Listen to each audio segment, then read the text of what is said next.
Hey YouTube, Spider G back here this morning. Hope everybody's doing good this morning. I'm doing good. This Asher Spiro Warren Cliff I just recently sharpened. I believe it was last night or the night before. I got a pretty good edge out of that. I wanted to basically match the same bevel, and I did so, and it came out beautifully. Took my time with these ones because they're my collectors. I don't want to have big old bevels and rolled edges, so I was kind of kept this one where it was at, and it came out pretty good. I wanted to get the factory edge was good too. They always come pretty, pretty sharp. But once you get past that first layer of that sharpening, wow, do you get into some. And if you like to sharpen, I mean, I like to sharpen knives a lot, as much as I can, especially freehand lately. So I did that. I'm also gonna put some skiffs in it, and while I'm doing that, I'm gonna clean out all the excess steel that came out, if any. So this is gonna be a cleaning and a skiff install of the Escher Spiro Warncliffe and the black carbon fiber. I don't know if they're calling that twilled or just a regular carbon fiber, but it looks like twilled carbon fiber, but just black. Um, it's awesome. It's 20 CV contoured with titanium backspacer. This thing, when I was sharpening it, it wanted to almost huckbill. I mean, it is trapping material. And I'm going to be using this one today to break down some boxes and see how it does on the new edge. So we'll go ahead and get into this one, put some skiffs in it, clean it, and put it to work. Take this pivot out, this pivot screw.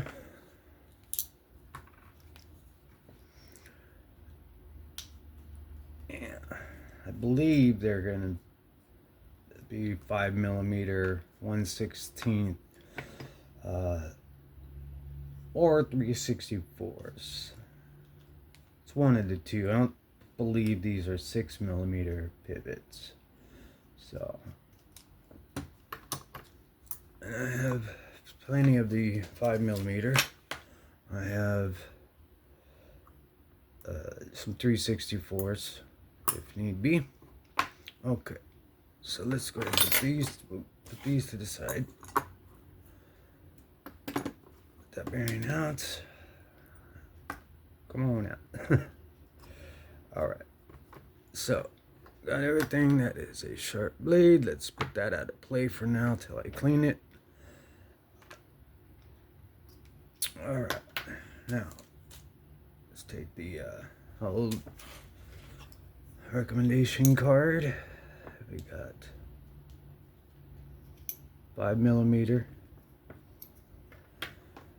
and these feel like, yeah, these are 1/16. Yeah, I think I already knew that, but just double check, because on another Asher that I checked last night, it was the frame lock, was the first one. I put 5 millimeter 1/16, and it was giving me blade play up and down, and I thought it was ruined. I thought it was a defective unit, but I put 3/64 in, and it works. It's awesome. That's actually right here. Um, actually, where are you at? That's the. There it is. So this one here, I had put in 5 millimeter 5 millimeter 1/16, and I was getting blade play. This wasn't solid, anything. But now, and it was sort of leaning to the side. And then I noticed last night that there was a pretty big gap. And on bearings, you don't have that big of a gap. I mean, washers, you don't have any. And then the bearings, when you have the cutouts, you can't see them, as pronounced as I was seeing them. So I decided to take it apart. I'm like, you know what, let me try the 364s. And that's what it was. I noticed that the cutout is a little more shallow. So the diameter is not as big, but it does, once it's cranked down, it's got that track and it's working in pretty good. It's already smooth. I have it right where I want it. And it is wonderfully locked up bank vault, dead centered. It is back to being one of my favorites. And I don't think I've sharp. Nope, this one is still on factory. So that'll be one that I'll be sharpening. But I thought that was pretty cool. So I have 364s. I put 364s in it, and it is solid, and it's super thin. I mean, this is the one that got me into it. So super happy. Well, let's go ahead and continue with this one. Let me get some alcohol. Let's clean this. Okay. Alright, we're gonna use new bearings. Okay, so I don't want these new bearings to get any type of injuries to them.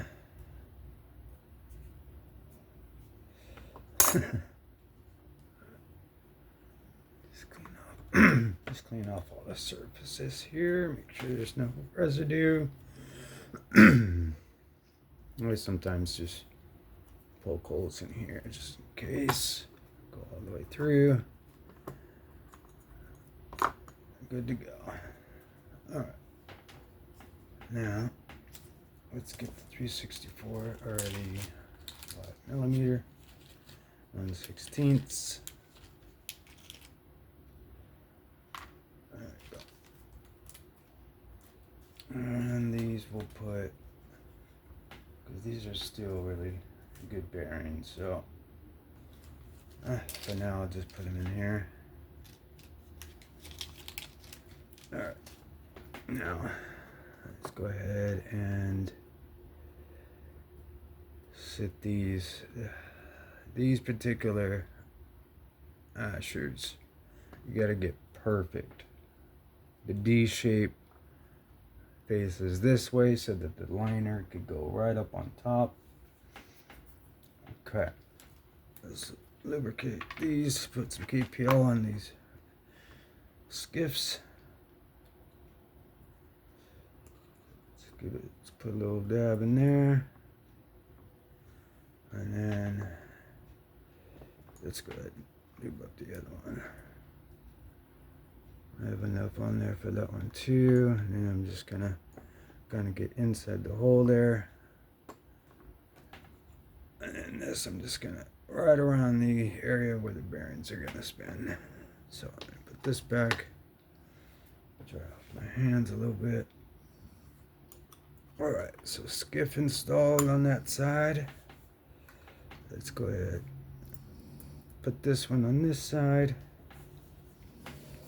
And now we can go ahead and put some heavy in the detent hole and the detent ball.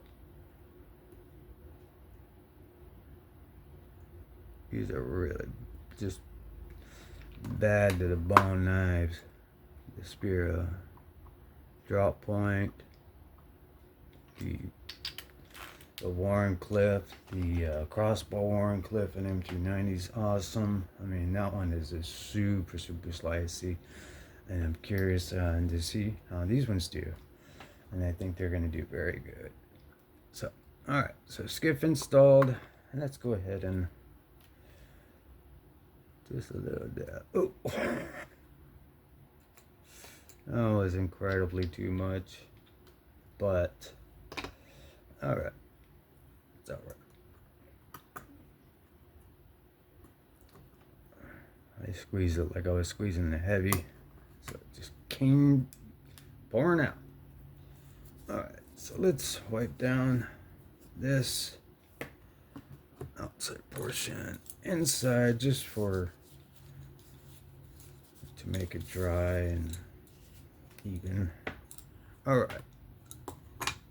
So, everything's seated. We don't have any gaps. Everything's beautiful. If you take them apart enough, they become easy. You could feel if it's seated. Yeah. So let's put this pivot screw in. Hold everything together.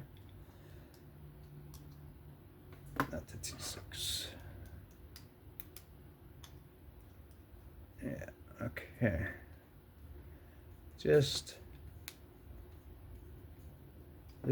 not even snug, just to where there's a little blade play. And that way you can fine tune it.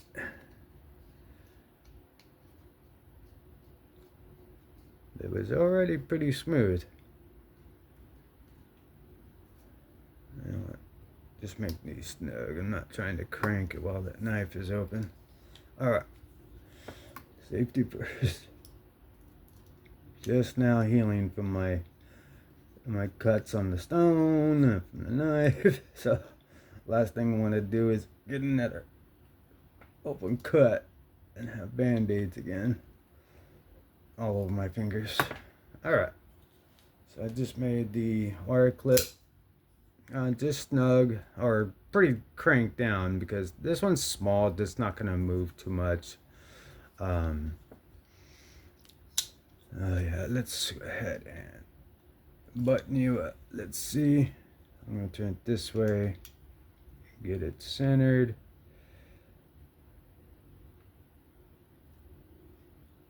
There you go. Let's see how we're doing.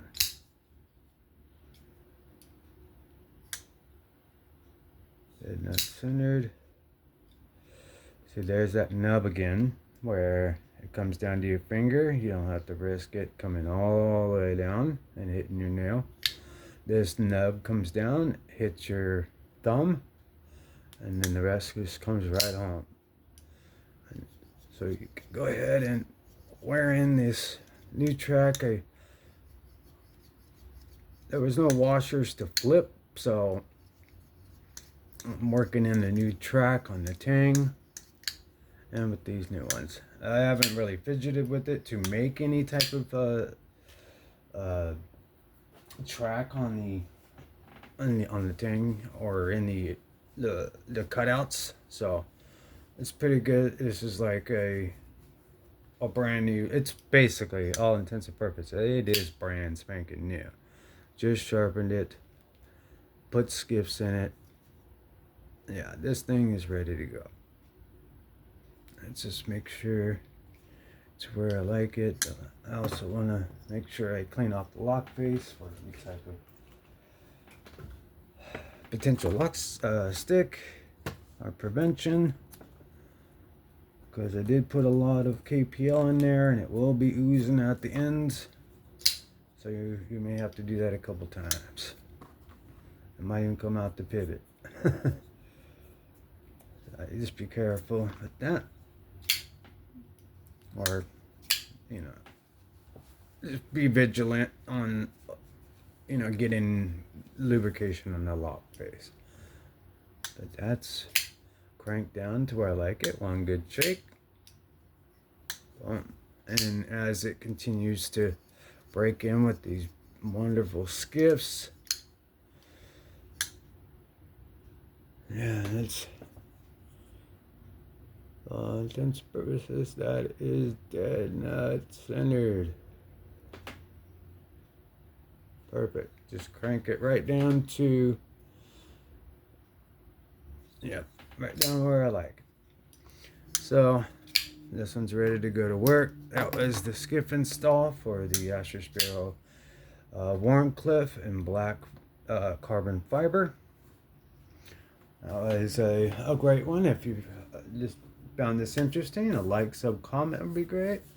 This is Spider G. That'll be it for me. I'll catch you on the next one. Be safe. Have fun. Peace out.